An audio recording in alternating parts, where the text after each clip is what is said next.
Hey everyone, in this video, I'm going to show you on how to connect Robinhood to TurboTax. So the first step is to access your Robinhood tax documents. So first, you just have to log in to your Robinhood account and then just navigate to Account. Then you just go to the Statements and History, then tap on Tax Documents. Now from there, you can download your consolidated 1099 PDF. So this document includes the master account number, which is a 9-digit number located at the top right of the cover page. And it also includes the document ID, which is an 11-character alphanumeric code, also at the top right. So you can see it in there. And step 2 is to open your TurboTax and start your tax return.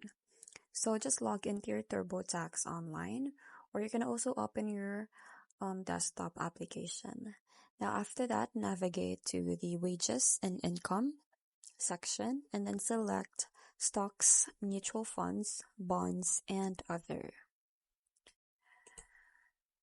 After that, just import your Robinhood 1099. So when you're prompted to choose your financial institution, you just have to enter the Robinhood markets. And then you also have to input your master account number and document ID exactly as they appear on your 1099 PDF.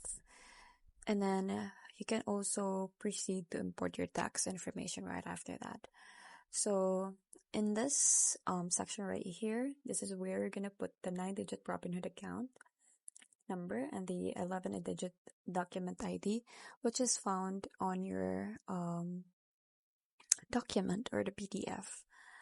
And then lastly is to import your 1099 into TurboTax. So you just have to initiate the import process. So open your TurboTax and go to the 1099B section. And then you just have to select Robinhood from the list of financial institutions. And then enter your master account and document ID when prompted. As I've said earlier, those are the things that you're going to be entering in there. And then just review the imported data. So you have to ensure that all transactions have been imported correctly.